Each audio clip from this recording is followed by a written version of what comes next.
While brands are increasingly demanding greater transparency and standardization in retail media measurement, the retailer perspective often goes unheard. And that's why I was thrilled to read a new report from the Path to Purchase Institute's Retail Media Guild, which has an entire section on why progress in measurement standards has been slower than many had hoped. And this includes commentary from the retailers themselves. They are anonymized, but they are very candid perspectives that are rarely shared publicly. I'm going to pull out a few key themes from this report, as well as some of my recent interviews with retail media network leaders, and talk about the other side of the story. Let's go.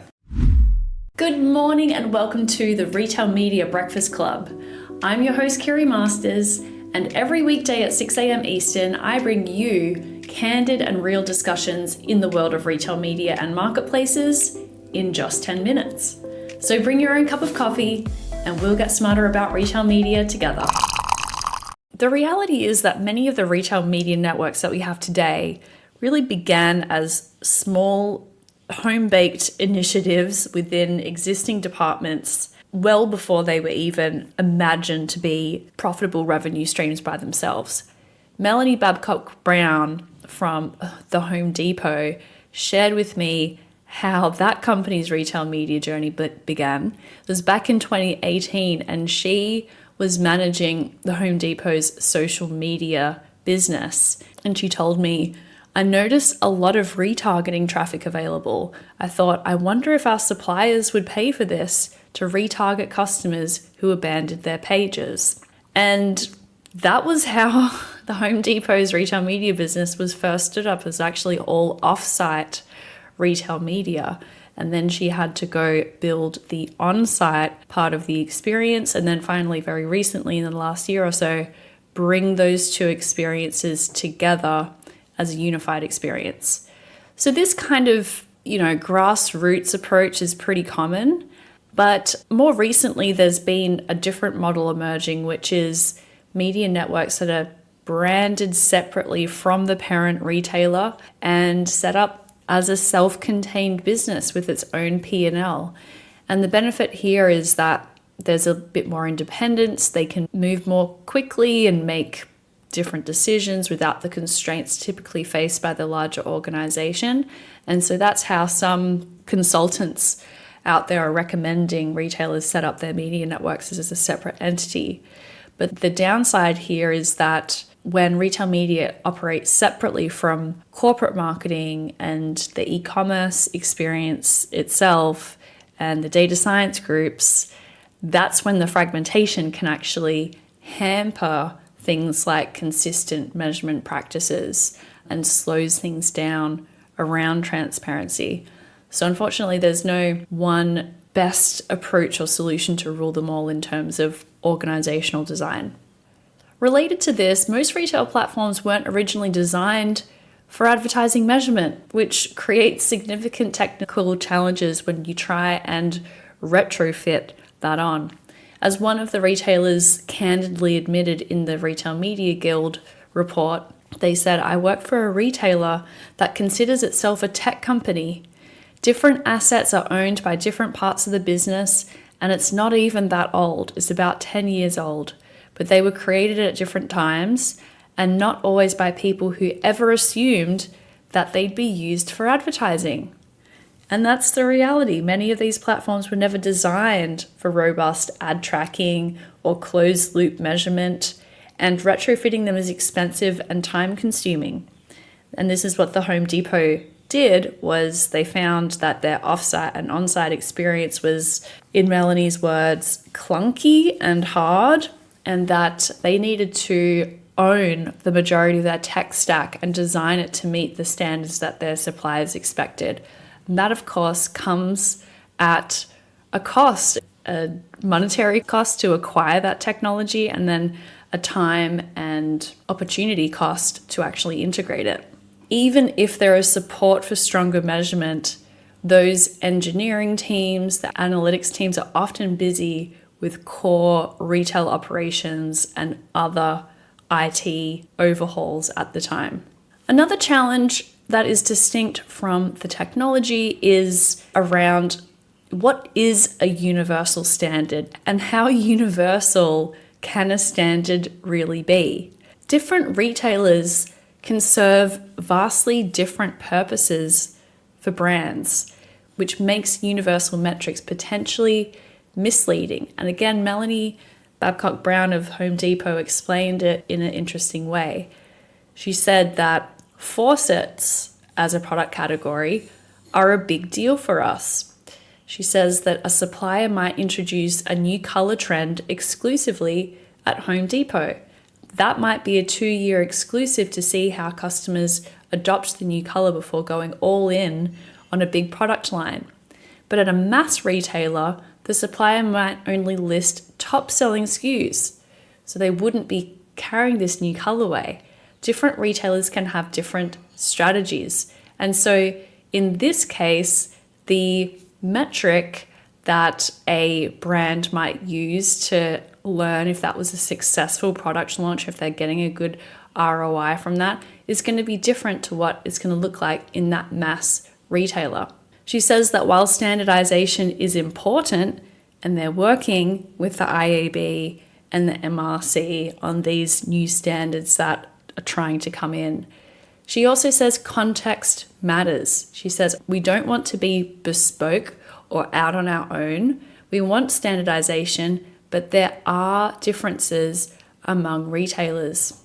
As one retail media leader noted in the Retail Media Guild report, it would be great if we could standardize things across the board, but we just don't live in a world right now where Walmart and Wakefern measure the same way. You have to understand how they're measuring and contextualize that when you make strategy and decisions. Digging a little deeper on metrics, it's no secret that a lot of brands often distrust retailer-provided metrics. One marketer put it pretty bluntly: I don't trust anything a retail media network shares with me because it's from their self-interest. It's the same way as the ROAS calculations can be different. I just don't think you can rely on the retailer's reporting because they're just going to give you data back in the way that's rosiest for them. Again, the reality is that providing truly incremental sales data is very challenging. A retailer may have good e-commerce data, but a lot of retail still happens in store, which complicates efforts to prove that an ad truly led to an extra sale. The Retail Media Guild report notes that achieving accurate incrementality requires advanced data science plus cross-platform measurement, which includes in-store transactions, which not all RMNs are in a position to provide. And finally, it is true that some retailers would hesitate to open up raw data or more transparent reporting because it might highlight underperformance or prompt brands to reduce spend. And as I've been talking about separately, the technology that's used within a retail media tech stack does have a significant effect on the outcomes of advertisers. And this is one area that I think if advertisers are a little more educated on, they can push their retailer partners to learn more about their tech stack and how it works, and understand if they're really using sort of the best-in-class solutions at each point of the value chain. Otherwise, when ad serving is slow, when organic and paid search results aren't coherent, that affects your ad performance. And I think this is something that more advertisers really need to understand so they can be informed about which retailers are really investing in their tech stack and investing in a good outcome for their advertisers. And finally, a point that wasn't made in the Guild report explicitly, but something that I've coming to appreciate more and more: is it really worth it for the retailer? The reality is retailers are at different stages of measurement readiness because their retail media business may be more or less significant to them. I spoke with an industry consultant last week who was working on a project with a regional grocer who was trying to monetize their data asset. So this grocer was selling their data into partnerships like Datalogics and Circana, etc. And that grocer was making single-digit millions in revenue from this project, essentially to match online and offline audiences. So is single-digit millions per year enough of a carrot to ask a retailer to invest significant capex in upgrading their core systems?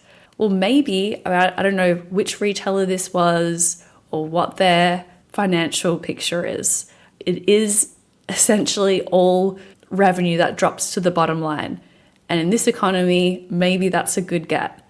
But on a quarterly earnings cycle, it might be tough to justify significant investment in tech and overhead just for what might be single-digit millions to take home. And this is where I'm optimistic about technology like real-time bidding and the interest of players like Microsoft and Google in becoming demand-side aggregators.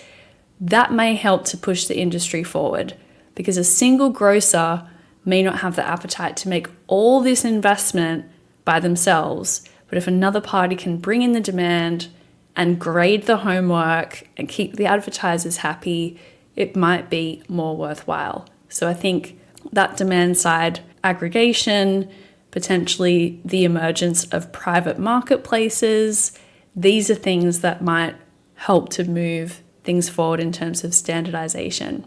Overall, the commentary in the Retailers Guild report shows that it's not a lack of desire to improve, but a challenge of aligning internal teams, upgrading legacy systems, and making a commitment to this business while remaining clear-eyed on the upside. That's what retailers are dealing with. It's very interesting to see their perspective. Thanks for tuning in, and I'll catch you next time. Well, that is it for today. I hope you enjoyed this episode of the Retail Media Breakfast Club. We meet here every day at 6 a.m. Eastern. So be sure to subscribe and get your daily dose of insights, trends, and hot takes in the world of retail media and marketplaces.